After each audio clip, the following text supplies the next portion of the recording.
Hello, everyone, and welcome. This is Dr. Rob Van Bergen, and today I'd like to talk to you about the top 3 ways to treat fibromyalgia naturally.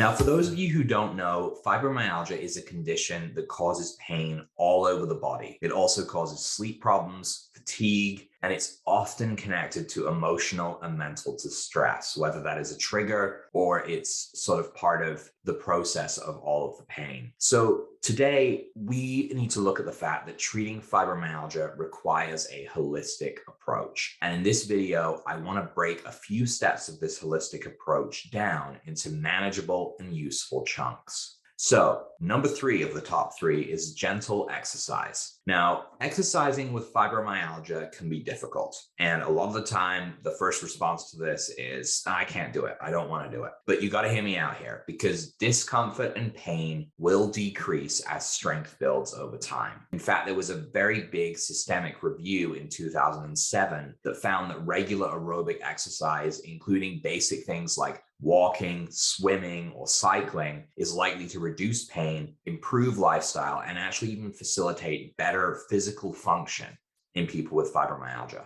In addition to this sort of more intense exercise, if you want to call walking intense, people with fibromyalgia can benefit from light strength training and even stretching.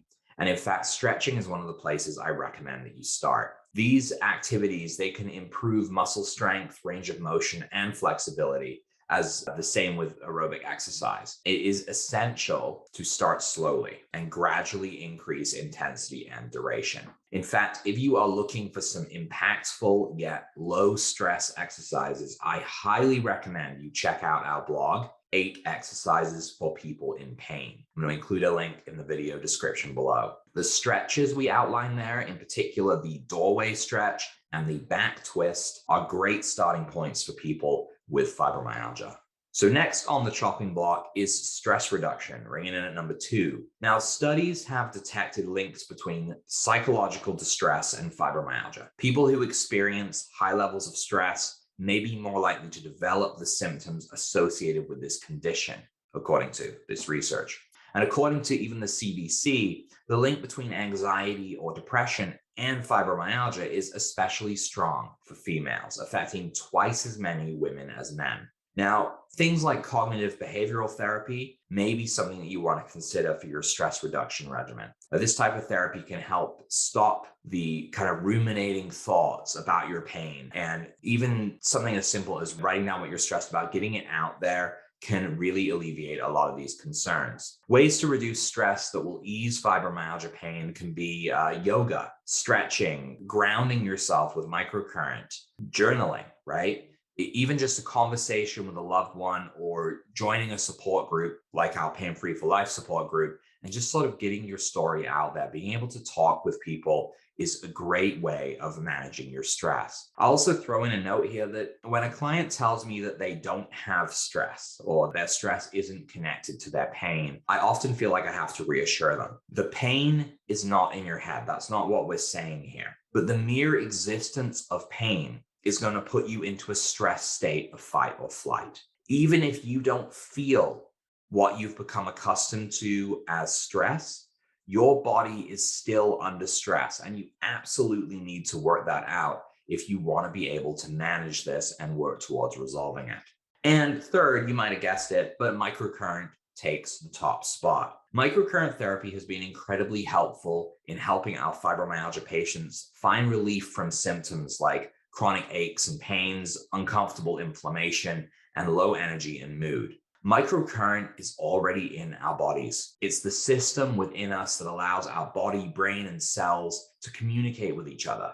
When our body's microcurrent is strong, our body functions optimally. But when it falls into disarray, our body falters and it becomes exposed to disease. Microcurrent allows us to not only increase the electrical charge of the cells, ensuring they can maintain their voltage and prevent disease, but it also enhances circulation within the body by up to 500%. This delivers valuable oxygen to the cells and the tissues.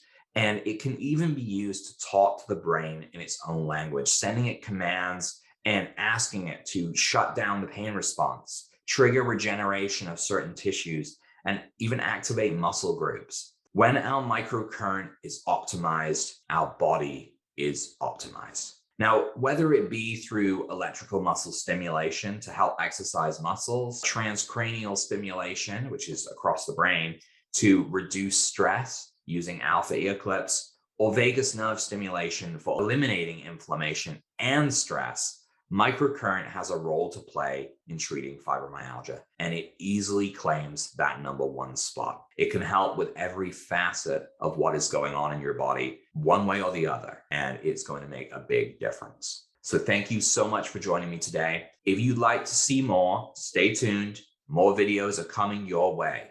And you just need to follow us on social media. Just like and follow us, and you will see all of these videos. Take care, everyone.